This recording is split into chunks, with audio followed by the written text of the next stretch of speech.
Can everyone see the slides? Yep.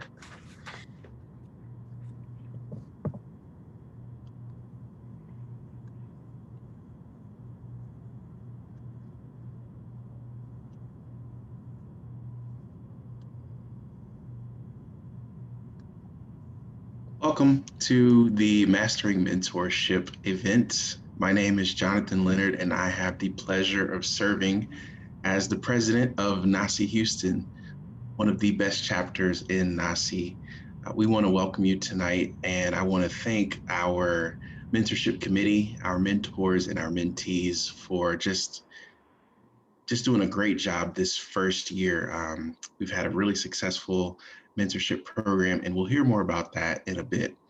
I want to pause right now because last week, the state of Texas experienced some really interesting weather, and a lot of people were impacted by that. And one, I want to make sure that we're all good, but also wanted to bring up some resources that if you're in the Houston area, if you still do have some needs, here are some resources for you. Obviously, if you have any needs that we can help out with, we ask that you email us at nahsehouston@gmail.com. I will now pass it along to the real stars of the show, our committee and our mentees and mentors. Thank you. Thank you so much, Jonathan, for that introduction, and thank you to you all for attending this event tonight with myself and my peers from the inaugural class of the NAHSE Houston Executive Mentorship Program. So here displayed on the screen, we have the brief overview for tonight. Jonathan gave us an awesome introduction, and then myself and my fellow mentees will give a mentorship overview, a small little lecture. Then I will pass the baton to our fellow mentee to host the panelist discussion with our NAHSE mentors, and then we'll open the floor for question and answer. But before we get started, I know people are still filing in. I see the participant list growing. If you are able, please drop in the chat box and introduce yourself. Let us know what your favorite quarantine hobby has been, whether it's cooking or yoga, reading, finding something new, bringing back something old. We want to see that kind of engagement and chat. And please let us know if you have any questions while we continue with tonight's event. So now I'm going to pass it to Renee. All right, good evening, everyone. I just wanted to take the opportunity to introduce our awesome mentors. First, we have Tassa Wood. Tassa is an administrative director in the Perioperative Services Division at the University of Texas MD Anderson Cancer Center. Tassa is responsible for a range of division-level operational activities, including revenue capture, service contract administration, quality assurance, capital and IT asset management, space administration, and construction projects. Tassa has been a member of NAHSE for over 15 years, serving in various high leadership capacities. Next, we have Quinetta Clada. Quinetta serves as the project director for the HCA Cooperative Performance Improvement Group and has had about 11 years of experience. She is the CEO and founder of Q Clay Strategies and Solutions, providing executive coaching and business strategy to early mid-careers, executives, and entrepreneurs. Quinetta obtained a Bachelor's of Science degree in psychology from the University of Iowa and a Master's of Health Administration degree from Virginia Commonwealth University. So next we have Kai. Kai is a nurse executive. She's had over 20 years of experience working in a healthcare setting to be able to care, lead, inspire patients, employees, and colleagues. Kai is a registered nurse with a Master's of Science in Nursing Administration. She's also pursuing her doctorate of nursing practice with a focus on nurse executive leadership. She is the CEO and owner of Emotions Embraced, providing coaching for clients who struggle with understanding and coping with their emotions. Next, we have Dr. Foster Expose Jr. Dr. Foster is an industrial organizational psychologist who specializes in leadership coaching and organizational behavior. Currently, he serves as the System Manager for Physician Leadership Development at UC Health in Denver, Colorado. Dr. Expose's formal educational training includes dual bachelor's in psychology and sociology, a master's in industrial organizational psychology, a meditation certification from the University of Houston Clay Lake, and a PhD in psychology from Capella University. Last but not least, we have Shannon Bradley. Shannon serves as a HCA Houston's Healthcare Division Executive Chair of Diversity, Equity, and Inclusion. In this role, Shannon is responsible for the development and implementation of HCA Houston's healthcare DEI initiatives focused on its colleagues, health equity, supplier diversity, board representation, and community engagement. Shannon has a BS degree in business management from Imperial State University and an MBA with a specialization in healthcare administration from Baylor University.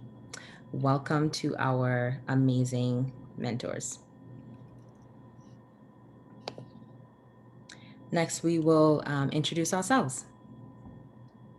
Hi, everyone. You heard my voice earlier. My name is Miracle Orji. I am a second-year Master's of Public Health student at the University of Texas Health Science Center here in Houston, Texas, focusing on healthcare management and maternal and child health. My NAHSE mentor is Ms. Tassa Woods. Hi, everyone. I'm Renee Clark again. I am a NICU nurse, neonatal intensive care ICU nurse at Texas Children's Hospital. I attained my master's in public health from the University of South Florida, and I focused on maternal and child health as well. My amazing mentor was Kai Lang. Good evening, everyone. My name is Miles Jackson. I currently work at Memorial Hermann Health System as a credentialing coordinator and change leader. I obtained my master's of healthcare administration from Texas Southern University, and my mentor during this process was Dr. Foster Expose. Hi, everyone. My name is Kimberly D'Souza. I have a dual master's in healthcare management and biomedical informatics from UT Health. And I currently work as a business intelligence analyst at McGovern Medical School, which is the academic practice of Memorial Hermann TMC. My wonderful mentor is Ms. Shannon Bradley. Good evening, everyone. My name is Vanessa Carrillo, and I currently work at CVS Health as a Diabetes Innovation Strategy Advisor.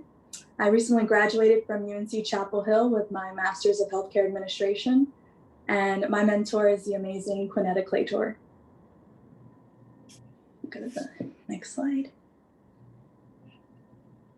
To kick it off, I'll start by sharing some definitions on the different types of mentorship. You can take it to the next slide. So mentorship can exist in a variety of forms. There's standard one-on-one mentorship, which usually occurs with a mentor and mentee and can be structured through a program on their own making. Our personal experience through the NAHSE mentorship was distance mentorship, where everything is virtual. Additionally, group mentoring exists when one mentor is matched to a group of mentees and directing the entire group. There are also peer mentors, which typically occur in a work environment to introduce a new employee to an organizational culture. There's life mentors that can serve as coaches or internal advocates for life goals, and also career mentors, which can be used as sounding boards to help with professional journey and purpose. I'll now pass it to Miracle to discuss the benefits of mentorship.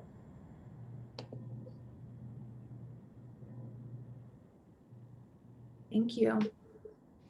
So I think everyone on the call recognizes the benefit of mentorship as a whole, but I'm going to talk about some of the areas that we might not consider when speaking about the benefits of mentorship. First is personal development. I think a lot of us think of career development or academic development when we are entering a mentoring relationship. But entering a relationship like this can also develop you in your personal life. So setting a goal, learning what kind of goals to set, what types of characteristics and qualities you want to cultivate in this new relationship when it comes to your career, when it comes to success in your personal and professional life. That can really develop in a mentorship, as well as being exposed to new ways of thinking. When you are surrounded by peers or people who are kind of in the same position as you might not get diverse ways of thinking, as opposed to an early careerist connecting with someone maybe further along in the career, or with more life experiences than themselves. That can develop you personally as well. Next is the big one, career development, of course. Connecting with a mentor can help you in terms of networking, building those networking skills, learning how to approach individuals professionally and efficiently, as well as finding those connections as well, tapping into your mentor's network and their connections, and being able to know who they know and become more exposed in that way, as well as developing any key competencies that could lead to your growth, whether it's personal, whether it's relating to your career or otherwise. Then next we have mental health. So I know for myself, through this NAHSE mentorship program, I've definitely been able to not only tackle and set goals for myself, but improve my self-confidence by knowing the skills that I have, being able to flesh those out further, being able to articulate the value that I bring in general in my professional career, in my academic life, my personal life. Those are some of the benefits that I personally have seen, and I know that my peers have seen additionally when it comes to mental health and mentorship. And all of these contribute to a lowering of anxiety. When you have more confidence, oftentimes you experience less anxiety, whether it's professionally or whether it's in any other area of your life. Knowing what you know and being confident in that propels you forward in that way. And lastly, we have organizational culture. So the relationship that you set with your mentor is a culture in and of itself, and fostering that environment and a culture of learning, sharing, and growth, being able to cultivate that and participate in that. You can share that same culture when it comes to your work team, when it comes to your personal friends, other mentors that you know, other mentees that you know in an academic environment. That same culture can be applied universally, and that's something that you learn a lot when it comes to entering a mentorship, whether from a mentee or a mentor standpoint. That was a little bit about the benefits of mentorship. I'm going to pass it off to Miles to talk about how we can identify our needs. Thank you, Miracle. So now we will get to identifying your needs.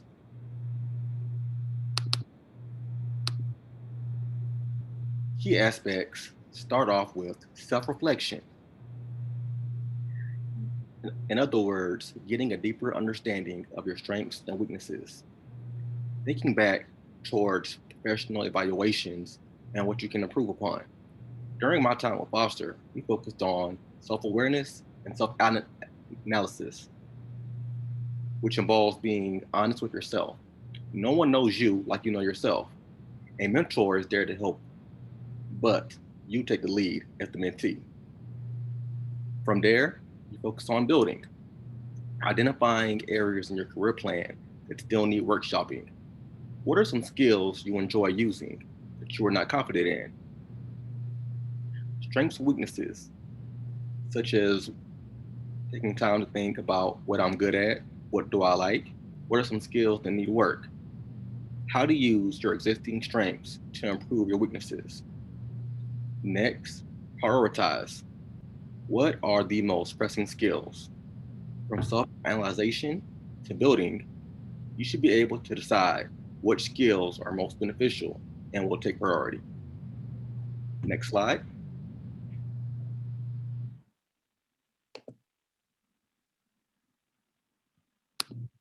Next is going to be the challenges of mentorship. Assessing your background for both the mentor and the mentee. From there, identifying your motivation. What motivates you? Is it internal or external? And learning how to use that motivation. Next, setting reasonable goals. Ever heard of SMART goals? They're specific, measurable, achievable, relevant, and time bound. Once you set your goals and achieve them, you will then build upon your confidence, which will then allow you to foster independence. During this time period, it's very important to be open to taking feedback, both positive and negative, as they will both lead to improvement. Remember, during this whole process, to remain patient, as patience is a major key. I will now be handing it off to Kim. Thank you, Miles. So how does one go about finding a mentor or establishing a successful relationship? If you're someone like me who loves checklists, then you'll really appreciate this. HBR has identified 7 elements that I found to be especially helpful in establishing a relationship with my mentor. The first thing you need to do is define your goals and your specific needs. Go old school if you like and make notes and brainstorm your career goals. Then list down some of the biggest obstacles to achieving them. This will help you decide what type of mentor you should be looking for. For instance, I wanted to build my skills in population health and operations. So I wanted to find a mentor who, 1, had the same experiences as me, 2, was in the same or similar line of work, so I knew what new skills I needed to develop, and 3, who could help me build my confidence and enable me to have those tough conversations. Understanding where you want to be will help you identify how a mentor can truly be helpful to you. Next, you want to write the job description of your ideal mentor. You want to think through how a mentor can help you seize your biggest opportunities and or navigate any challenges that you might have. You then want to search for mentors through your second degree network. I had already worked with NAHSE in 2019 when I had helped organize their women's conference. So I was super excited when I heard about their mentorship program. However, your mentors can be from anywhere. They can be from your LinkedIn network, your professional connections, or even people you've met at conferences. You then want to make the ask. Asking someone to be your mentor for the first time, the second time, and even the third time is going to be awkward. It's likely that you've never been asked to mentor someone, nor have you been taught how to make the ask yourself. But you need to embrace this uncomfortable feeling, and you need to embrace feeling vulnerable. Learn more about them, their work, their interests, and then make the bigger ask for mentorship. Once they agree, you want to find a mutual time to meet. Have your first meeting and keep it simple. Remember, both of you are learning about each other. Once you progress, then you can create an agenda and then come to the meeting with some specific questions. As your relationship progresses, you want to create a mentorship agreement. Now, don't be daunted by this. This is just a simple 1-page document that will help you identify what you want to accomplish in those 6 months to 1 year together. It will help you add clarity to you and your mentor by sharing the goal of the relationship, and it will also help you set a clear agenda for each meeting. Finally, you should always say thanks meeting. Beyond that, once your mentorship arrangement ends, you can continue to say thanks and continue to keep in touch. Remember, it's okay to ask for a favor, just make sure to show the proper appreciation. I'm now going to pass it on to Renee, who will be sharing tips for maintaining healthy mentorships. All right. Hi again, everyone. So now that we went over the purpose of mentorship, the benefits, identifying our specific needs, the challenges of mentorship, and then choosing a mentor, now we're going to talk about actually sustaining that relationship, right? I find that super important. So first, some of the things we touched on already, Kim talked about, and Miles. So first, I want to focus on developing a mentorship agreement. So just like Kim mentioned, thankfully through NAHSE, we had an actual mentorship agreement that was provided for us. And so we were able to connect with our mentors and go over those agreements. Specifically for you, if you can come up with a 1-page agreement as well, And then whatever mentor you find, you can go over that with them as well. But just pretty much having sort of a written document, just so both of you all know what it will entail. Next, you want to become acquainted with your mentor. So with my mentor and I, in the beginning, we just got to know each other on a personal, professional level. One of the things we did in the beginning was I was able to share my resume with her. I think that in that way, we were able to, she was able to know me a little bit better. Different jobs that I took, asking me, what was the reason behind this position and so forth. So we broke it down and I was able to make some amazing changes to my resume as well. So it's twofold. Next, we want to focus on verbalizing your vision and purpose of the partnership. This as well is really, really important. I am a big vision person, so definitely verbalizing your vision with a mentor is definitely very important. You want to make sure that you lay out what your specific vision is. And as Miles talked about before, you can develop SMART goals as well. Like he spoke about it being specific, measurable, attainable, relevant, and time-based. So just making sure that you have an overall vision and purpose of the partnership.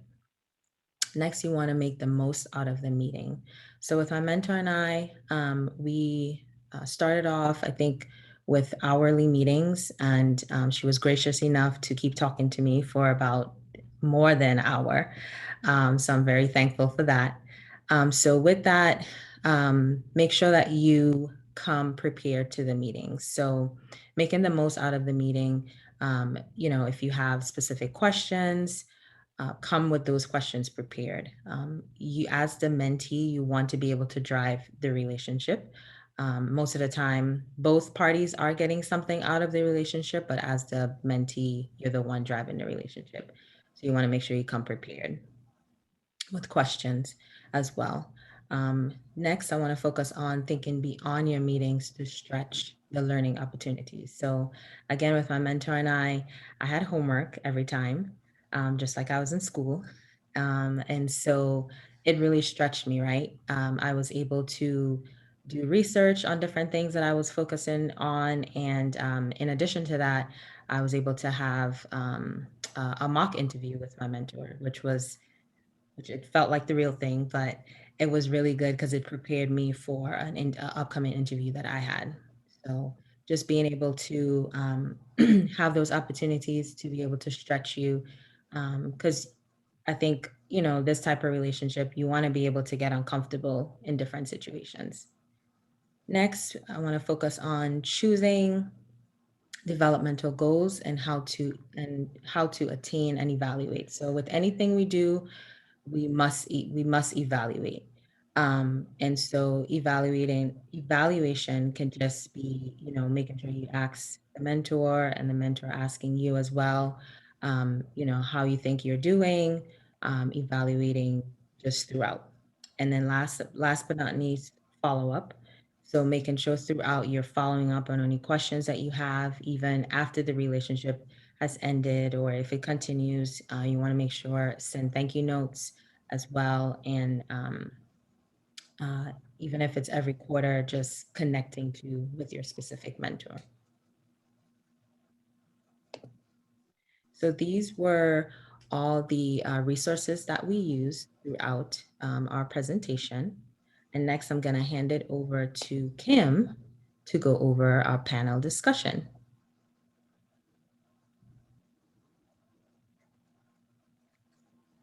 So now is the moment we've all been waiting for. We're going to move on to our panelist discussion between our mentors. Next slide.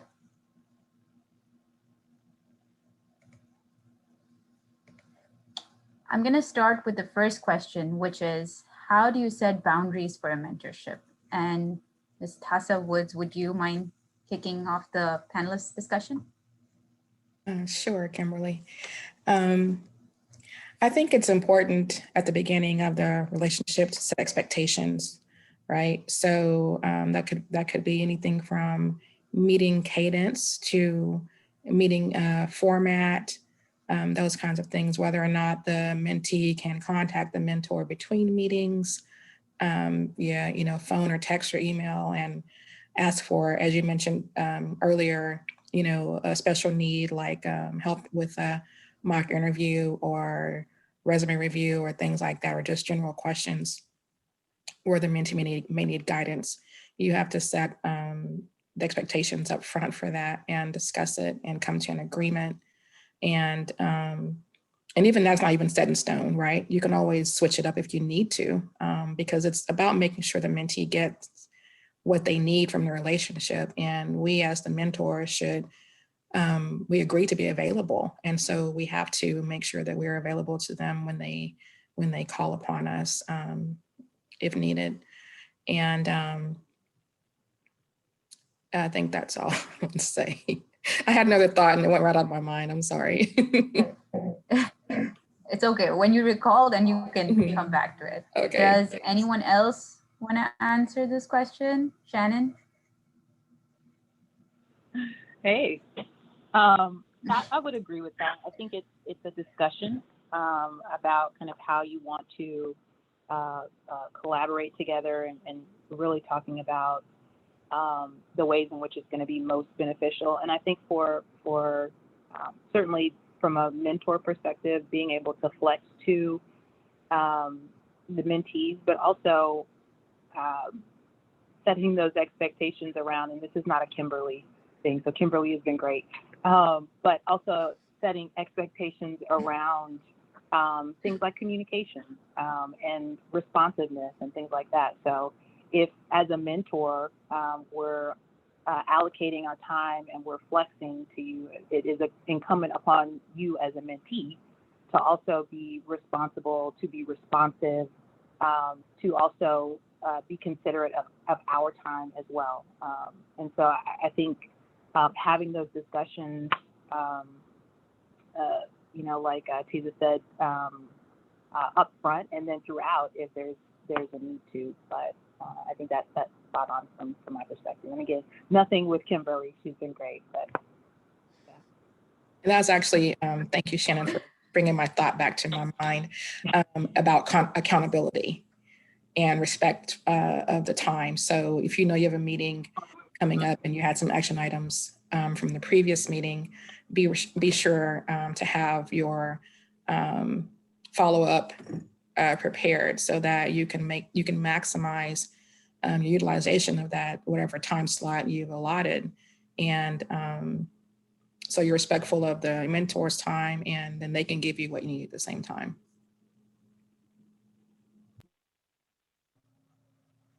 Great. Thank you guys for that response. I'm gonna move on to the next question, which is, how do you and your peers like to be approached when establishing a mentorship? Does anyone want to chime in for that? Sure. Kimberly, can you hear me? Yes. Awesome. Hey, everybody. So that is a wonderful question, and that has come up a few times in terms of how to approach a mentor. So two things come to mind when I hear that question. The first of which is bandwidth. The second of which is connection. So both are extremely important. So let's start with bandwidth. So you have to understand everybody has competing priorities. So who you deem a good mentor may or may not have the bandwidth for a mentee at the time. So it's something to take into consideration when you're approaching a potential mentor. How would I approach? Well, firstly, I would suggest a brief 15 to 20-minute conversation just to learn more about their career journey, to take time to listen to them, to learn their personality, to ask thought-provoking questions. And then I would actually suggest a follow-up conversation. So we haven't even asked yet, right? So the follow-up conversation would go as such. For example, I really admire you and your career journey. I would love to continue this conversation in the near future if your bandwidth allows it, right? Put that plug in there. Lead the follow-up, spearhead that conversation. We as mentors, we really love to see mentees take charge of their development and their growth. So you schedule that second meeting and see how it goes. So then in the second meeting, of course, you're still listening, you're still getting to know this awesome professional. Then you insert your ask, right? Hey, I really admire you. But not only do you insert your ask, you also articulate your value, right? Because although you are a mentee, you possess value as well. So you want the relationship to be mutually beneficial. So for example, hey, if your bandwidth allows it, I would love to have you as a trusted mentor. And I also have 2 years of project management experience. So I would be happy to pass along any industry best practices for your reference, right? So you want to understand whether or not they have the bandwidth. You want to insert your ask. And then lastly, you want to articulate your value. So that's the bandwidth piece, right? And then you have connection. Honestly, it's really about the connection that you have with the person. You know, just because someone has a nice profile picture and a great career journey does not mean that they are a good mentor for you. A good mentor for you is about the connection and the affinity that you have for one another. So just like any relationship, the basis of a good mentor-mentee relationship is about two people having a genuine interest in getting to know each other. So connection, bandwidth. That's so true, Quinetta, because like I said in my discussion as well, you have to embrace feeling vulnerable, but you also have to show your value with it. And I think you gave a great format for all our future potential mentees to ask. Moving on to the next question, what would you all say sets apart a good from an exceptional mentee? So for me, I think a good mentee is one who has that confidence to approach you and ask for the initial meeting, to request time and talk about how they want to be mentored, what they're looking for.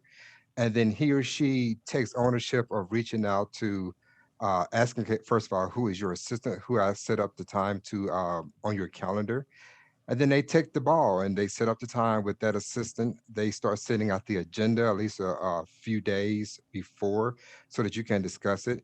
And then they come to the meeting and they facilitate that meeting and they receive feedback. That's what I think is a good mentee. And also, if there is a scheduling conflict, they would take the lead as they should to get that meeting rescheduled. Now, from my perspective, an exceptional mentee who is one who can pour into the mentor as well as the mentor pours into them, because learning is a two-way street. So what I share with you and pour into you, and I expect you to give me some of that same back, because there are times that we both may have a day that's not the best. And if that mentee provides you as the mentor with that psychological safety where you can share what kind of day you had and maybe they can provide some perspective, that helps build their relationship and vice versa.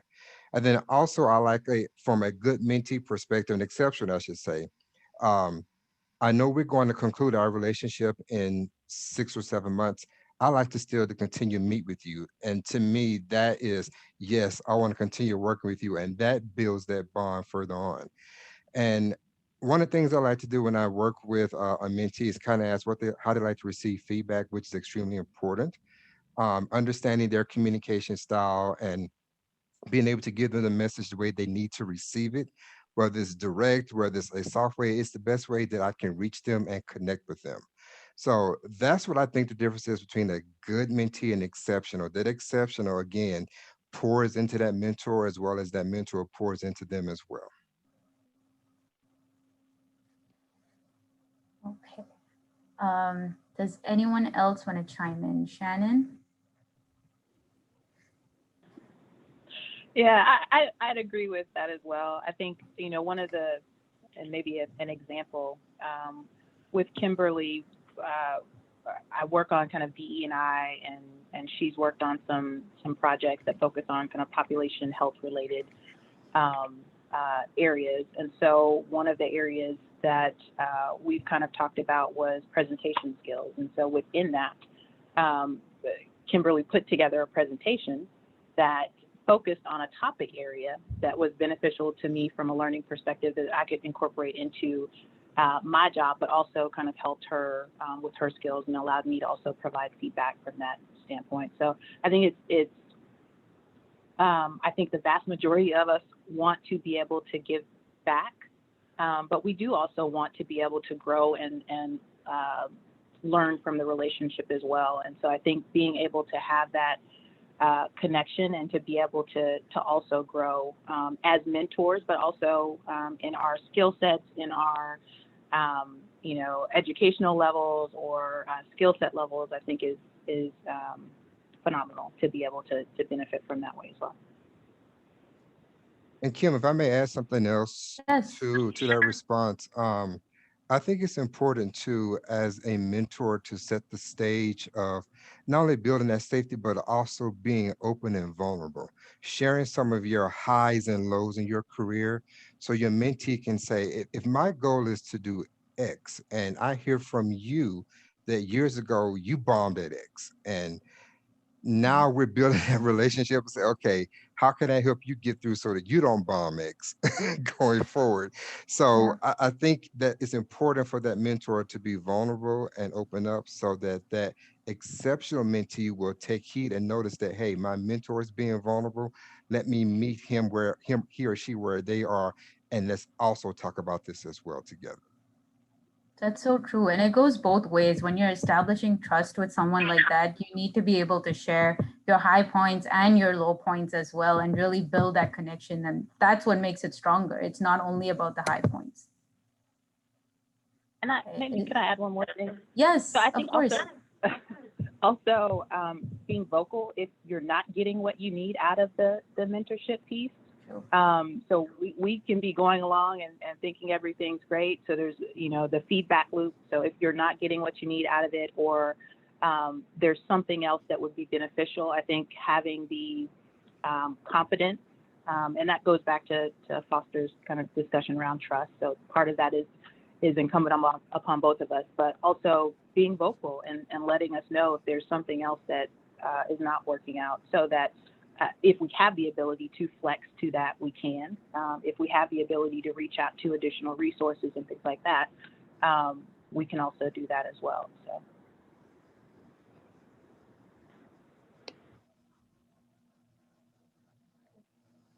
Do any of the other mentors have any further input?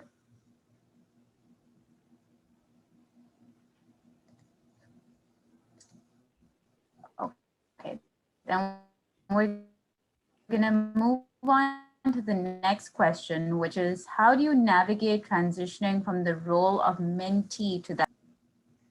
And I'm gonna add a response to that.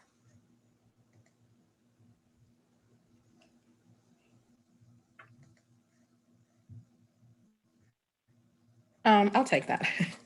Oh, I'm sorry. I thought it was on mute. Oh, go ahead.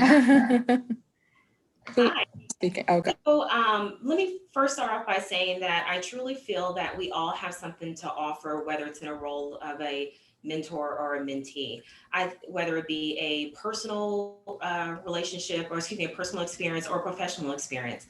But I think the biggest difference is the mentor has recognized that the specific skills that they can bring to the table, and they have that comfort and confidence to share with another person.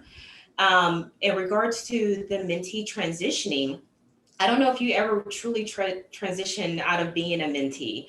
I would probably say, and I see some heads shaking, that many of us who are mentors also serve in a mentee capacity as well. Being a mentee is really a lifelong learning journey. And it's not something that you, I think, ever master. Like once you get to one point, then there's always the next bar something that you can learn more. So I don't know if you really transition out of being a mentee to a mentor. I think it's a time period where you gain confidence, where you feel comfortable, you can share something, part of your journey with someone else, but you then develop both as a mentor and a mentee simultaneously. Yeah, I have to agree with that, Kai. I don't think we ever transition. I think we just learn how to be better mentees because we go along in our career. And I think also too, we become more cognizant of what kind of help we need. I've got a mentor for my career. I've got a mentor for someone who helps me work with physicians, because I've been working with doctors for 7 years. So I've got a CMO that's a mentor, then I've got someone who helps me with my career. And I can tell that when I show up and talk with them, my conversation has grown so much about what I want. I'm getting more structured about what I need from them as I grow in my career. So great point. We never grow out of being a mentee. I think we just get better, have a better, deeper conversation as we grow. Yeah, and I want to also echo a previous mentor had mentioned about the experiences that you have. It doesn't always have to pertain to your career.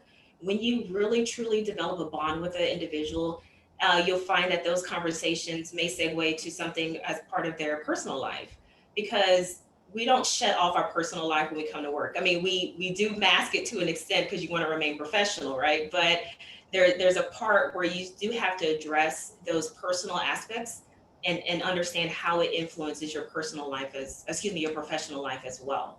So sometimes those conversations do blend, and as long as you have you're not, let me see, because I know we are talking about boundaries earlier. As long as you're not overstepping any boundaries and your mentor feels comfortable talking about those sensitive areas, then I think it's good to entertain that and really dig deep and navigate through every aspect of your life. I love this. Yeah, I'll really emphasize keeping that learning mindset open, and then learning as a mentor and as a mentee as well.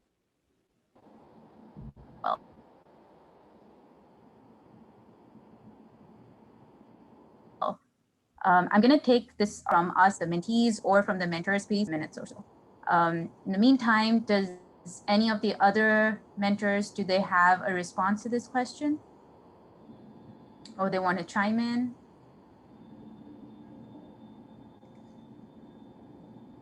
Okay, then I'm going to move on to the last question, which is, what qualities might a mentee look for in a mentor?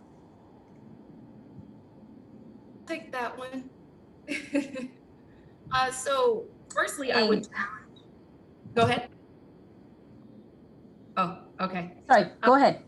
Okay. Firstly, I would challenge the to really understand where you are and where you want to be and where you want to go, and pinpoint your strengths and pinpoint your opportunities for improvement, and ensure that whoever you identify as a mentor, that their skills and their attributes align with what you envision for yourself in the future. And so you want someone who can really identify blind spots, because that's what a mentorship is about, is someone who can see your blind spot before you get there and tell you to get off on this exit, right? Or refill your vehicle, for an analogy. But I sat down and I listed out, I thought about this question and listed out 5 qualities, top 5 qualities that I would want in a mentor. So first of which, you want someone who's knowledgeable and has a level of expertise, whether that be life expertise, career expertise, you name it, skill expertise, you want them to have knowledge. And secondarily, you want them to have a passion to pass on or to share that knowledge or that expertise. So someone who's knowledgeable and someone who's willing to share that with others. Thirdly, you want somebody who can give you honest feedback, but do it in a graceful manner. It's one thing to be honest. It's another thing to be able to deliver it in a digestible manner. So that's the third thing. Fourth thing I would say is a critical listener.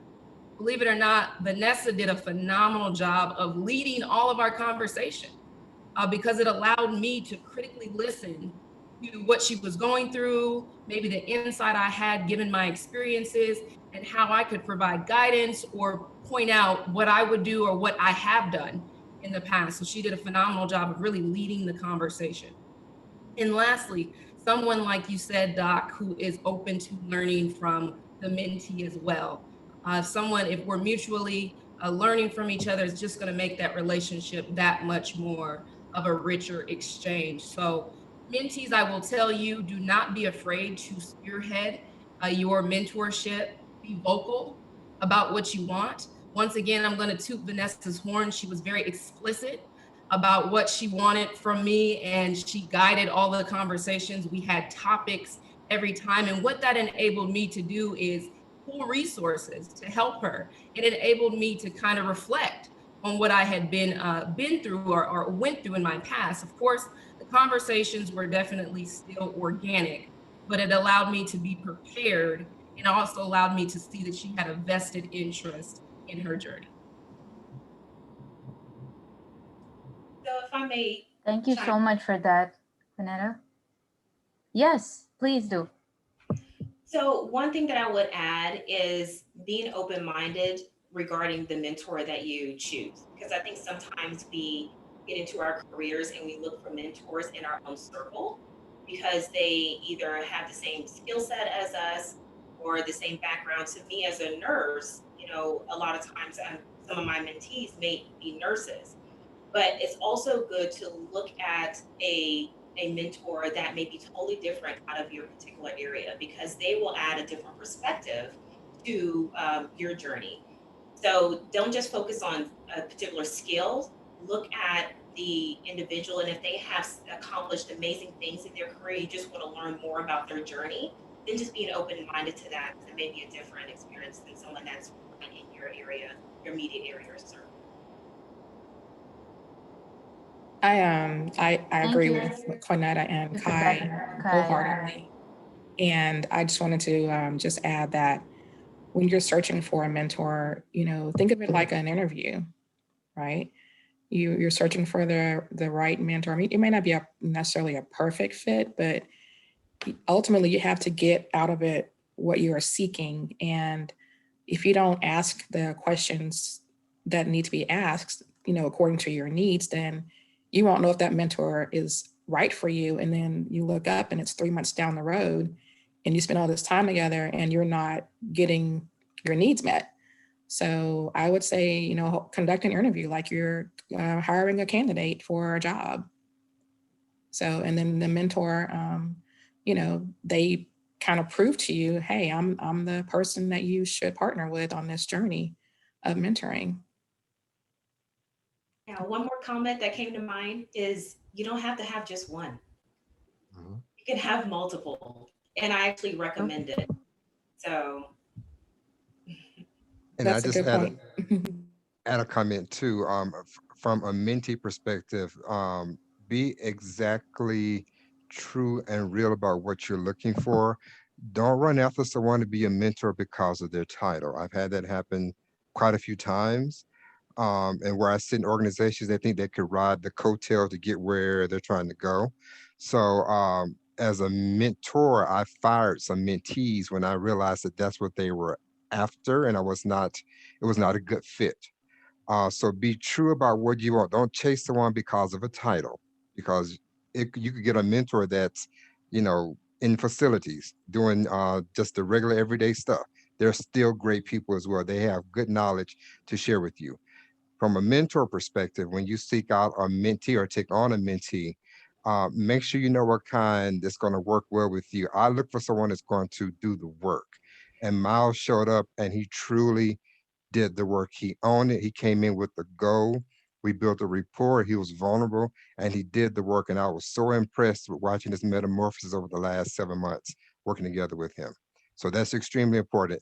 Mentees, don't chase the title. Mentors, be clear about who you want to work with.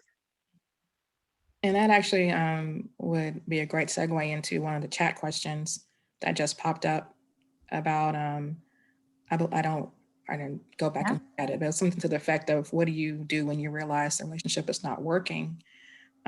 You have to just keep having those conversations. And I'm going to shout out my mentee, Miracle Orgy.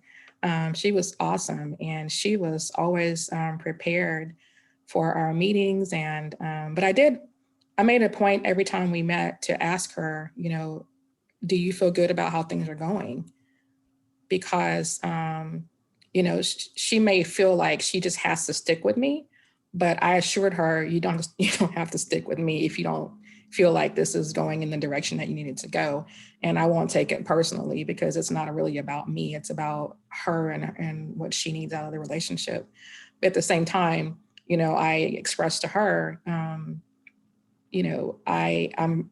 pretty busy at work. So, if we're going to meet, we need to, have our meeting schedule lined up. And if you can't make the meeting, let me know in advance, things like that. So those small details that you just have to be able to have a conversation about the relationship. Yeah. Does anyone have any further input for this last question? Okay, so I think I'm gonna speak for everyone over here when I say all of us truly look up to the five of you, and you guys have done such a wonderful job at mentoring us over this past almost 1 year now. So if you all have any closing remarks, please, now is the time to let us know and let future mentees also know.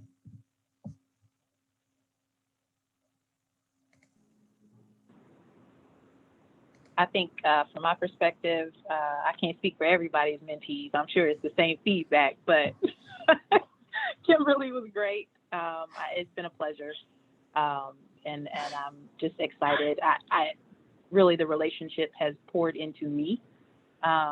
And really, I've been grateful to be able to, be able to help in some way and provide some feedback that feels like it's meaningful, and to be able to get feedback in that way. So I'm just grateful to NAHSE for the opportunity to be a mentor. I'm grateful for Kimberly for really taking the lead and participating and, providing me with opportunities to learn and grow too. And so I'm thankful for the opportunity. Yeah. So I'm gonna go ahead and Thank you, chime in Shannon. and take the opportunity to give kudos to my mentee Renee. Also, she is doing amazing things. She's gonna do even more amazing things. I know we had some interviews lined up, and I'm gonna speak that into existence. But the thing about mentoring and just that mutual relationship is that, and so I saw someone put it in the chat, it is a mutual beneficial relationship. And when you see your mentee doing amazing things, it makes you feel like, it makes you feel good yourself, right? So, and it's just, I really appreciate the opportunity, and that's it. And I'll chime in again. I want to say, firstly, thank you to NAHSE Houston chapter for the opportunity to serve in the inaugural class or mentorship class. But to Vanessa, I want to say to you, I am proud of you.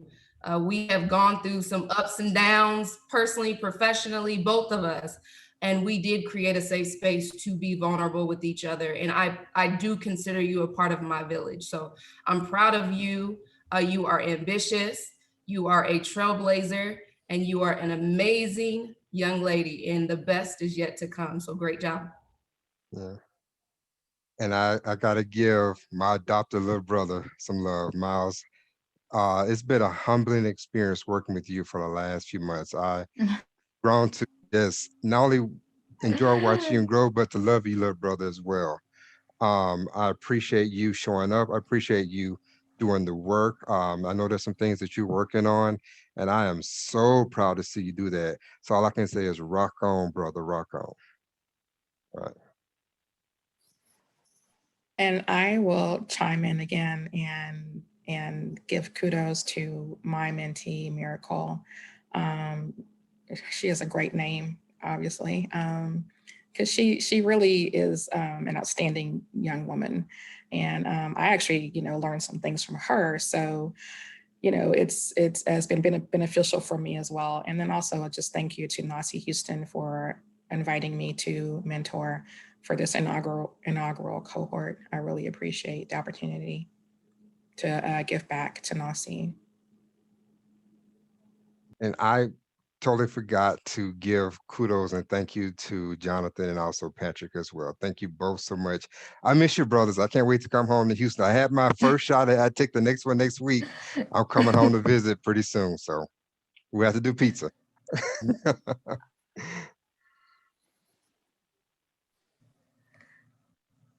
Thank you all. Thank you to our wonderful mentors for this fantastic discussion and on being a mentor and how to develop mentorships.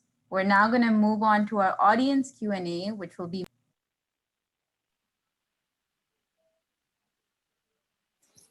Kimberly, I think you muted, but I'll just take the ball from here. If anyone has any questions, please feel free to drop them in the chat box. I know we're drawing to a close, but if you didn't get a chance to ask your question, please feel free to ask it now. I'll echo the sentiments that have been shared for the last half of gratitude from the mentees to the mentors, to my mentor, to all of the mentors. And also, I'll take the opportunity to say thank you to my fellow mentees.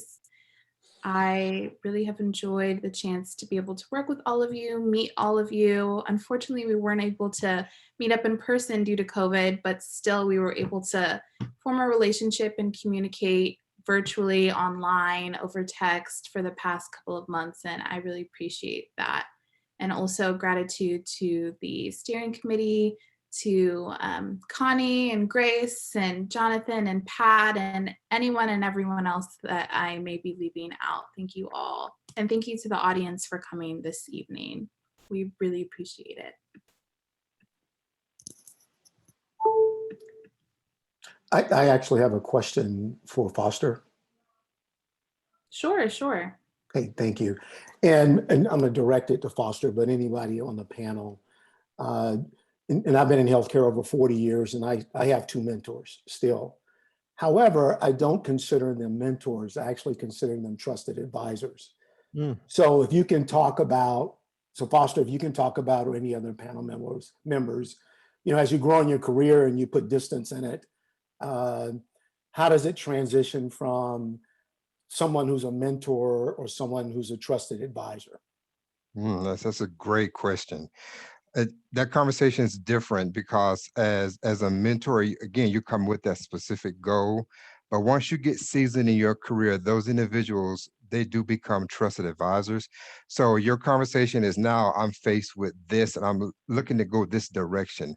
What are your thoughts around that? So let's talk this through. Let's kind of whiteboard it out and get some sticky notes and throw it against the wall and see what makes sense. So that's true. It's true that conversation is completely different versus I've got to go, I'm struggling with what to do, versus this is what I'm faced with. I'm going this direction. Let me get your thoughts. So it's a different conversation. Thank you. Anyone else? Yeah, for me, one thing that comes to mind is leading more towards coaching, because mentoring and coaching are 2 different skill sets and 2 different conversations. So coaching is more the art of asking very powerful questions and helping that client or that, I guess, coachee to get to that answer. So I think there's kind of as far as a trusted advisor, probably a middle ground between the mentee relationship and a coaching relationship. So that may be what you're referring to.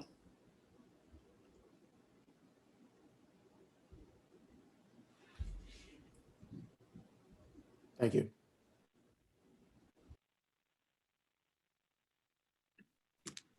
Any other audience questions?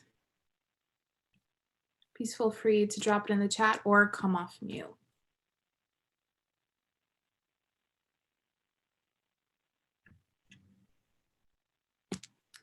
If not, I think we can kind of wrap up.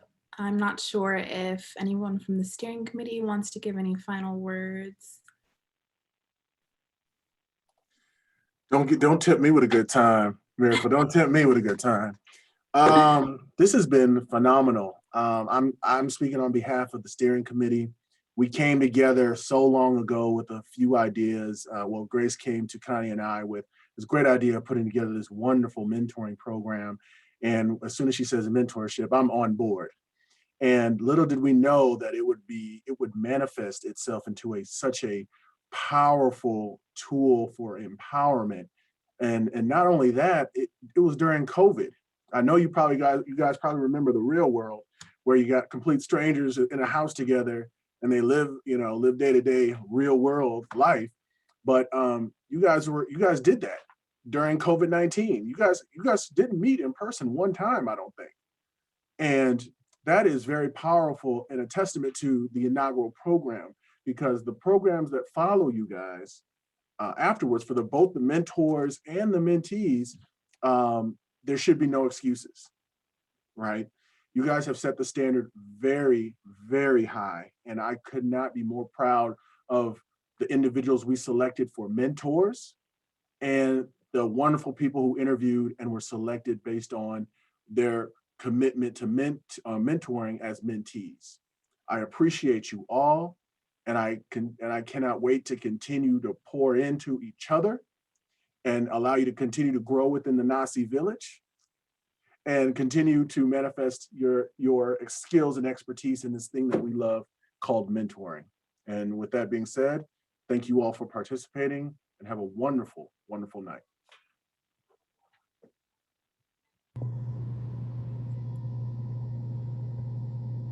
Bye, everybody. Bye, everyone. Thank you. Thank you.